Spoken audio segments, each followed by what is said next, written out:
तुम्ही कितीही प्रयत्न केला तरी तुमचे मेथीचे लाडू कडू होतात किंवा दगडासारखे कडक होतात का?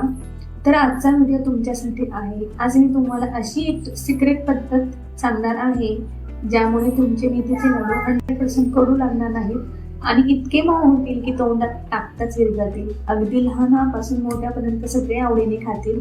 चला तर मग बघूया परफेक्ट रेसिपी. साजरी गुजरी ग मध्ये तुमचं स्वागत आहे. थंडी सुरू झाली की प्रत्येक मराठी घरात मेथीचे लाडू बनवले पाहिजेत. आज मी जी रेसिपी दाखवणार आहे ती फॉलो केली तर तुमचे लाडू अजिबात करू होणार नाही.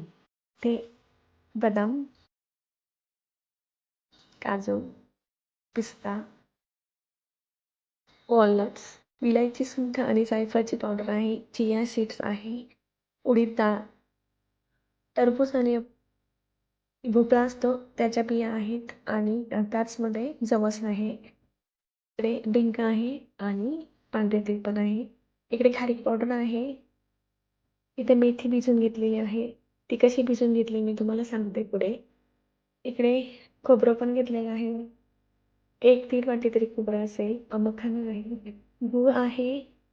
किसून घेतला आहे गूळ. आपल्याला गुळाचं पाक न करता लाडू बनवायचे आहे त्यामुळे.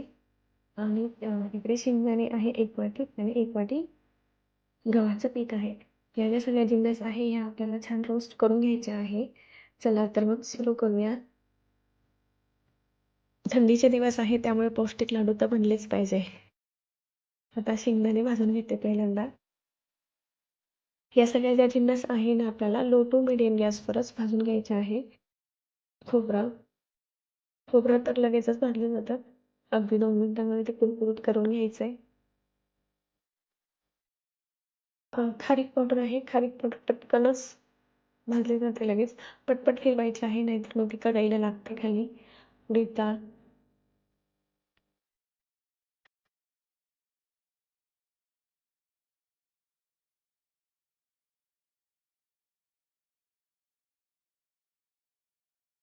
म्हणजे ती तुमच्याकडे ज्या सर्व जिन्नस घरात असल्याच पाहिजे असं काही नाही आहे. तुमच्याकडे ज्या घरात अव्हेलेबल असतील ना ते ते सुद्धा वापरून तुम्ही हे लाडू करू शकता. फक्त मेथीचे लाडू कसं ना कडू लागतात म्हणून मी तुम्हाला जी ट्रिक सांगणार आहे ना ती ट्रिक नक्की एकदा वापरा. इथे चिया सीड भाजून घेऊया.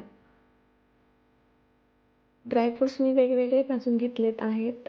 तुम्हाला जर एकत्र भाजायचे असतील तर भाजू शकता, काहीच प्रॉब्लेम नाही आहे. वॉलनट्स भाजून घेते.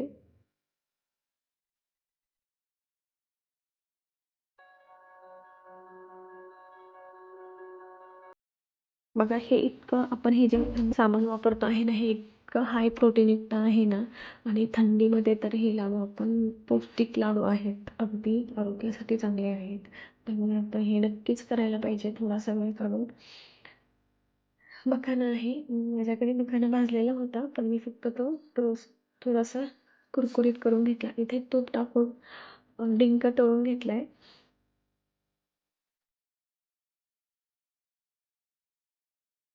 डिंक फुलतो छान. इथे गव्हाचं पीठ घेतलंय.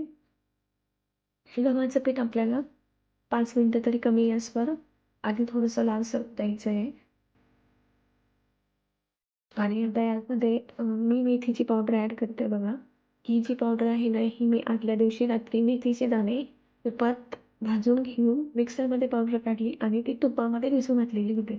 आता ह्याच्यामुळे काय होतं ना ही ट्रिक वापरल्यामुळे की मेथीचा कडूपणा आहे ना तो आपण कमी करू शकतो. मेथीचा गुणधर्मच आहे की कडूपणा. त्यामुळे आपण ही ट्रिक वापरून तर नक्कीच कमी करू शकतो कडूपणा. अगदी लहान मुलंही असतील ना तुमच्या घरामध्ये हे लाडू खातातच. कडू लागत नाही जास्त प्रमाणामध्ये. आणि बघा आपल्याला मेथीचे पावडर टाकल्यानंतर आहे ना एकदम असं लालसर होऊ द्यायचं आहे पीठ हे. आणि आपल्या सगळ्या जिन्नस आहे ना आपण मिक्सरमधून काढून घेतलेले आहे बघा.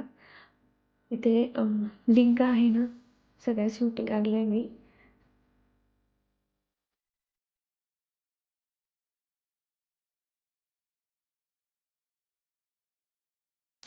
डिंक चांगला मिक्स करून घ्यायचं आहे. माझ्याकडे आता मला त्यामुळे व्यवस्थित मिक्स करता येत नाही. मोठ्या ताटामध्ये काढून घेतलं आहे ते सगळं मिक्सचर. आणि आता आपण गव्हाचं पीठ इथून दाणे मेथी टाकलेलं पावडर ते आता आपण वरतून ॲड करून घेऊ. हे ट्रिक वापरल्यामुळे ना खूप जास्त प्रमाण कमी होतं आणि मुलं एकदम छान खातात. आपल्याला की इतके हाय प्रोटीनयुक्त हे पौष्टिक लाडू आहेत ना, मुलं खात नाहीत. मेथीचे दाणे कडू असतात त्यामुळे. मग ही ट्रिक वापरून आपण मेथीचं प्रमाण कमी होतं कडूपणाचं ना मुलं खातात. आता माझी मुलगी 3 वर्षाची आहे ना, ती सुद्धा हे लाडू खाते रोज. एक तरी रोज लाडू खाते. मुलगाही खातो. त्यामुळे बघा इथे विलायचीची पावडर आहे, तीही मी भरपूर प्रमाणात घातली आहे. गूळ मिक्स करून घेतला आहे आपण गुळाचा पाक केलेला नाही आहे. बघा हे जे आता विलायची पावडर मिक्स करून घेतल्यानंतर ना आपण पुन्हा हे सगळं मिक्सचर होतं ना ते आपण आता मिक्सरमधून पुन्हा घालणार आहोत. इथे मला थोडंसं गूळ मी टेस्ट करून बघितलं तर थोडंसं कमी वाटत होते गोड. थोडेसे मी एक्स्ट्रा घातलेलं आहे बघा. आणि आता हे सगळं मिक्सचर जे आहे ना ते पुन्हा मिक्सरमधून आपल्याला फिरवून घ्यायचं आहे. गुळाचा पाक केलेला नाही आहे आपण त्यामुळे. आणि आता इकडे तूप घालायचं आहे. तूप पण जास्त लागत नाही बघा या लाडूला.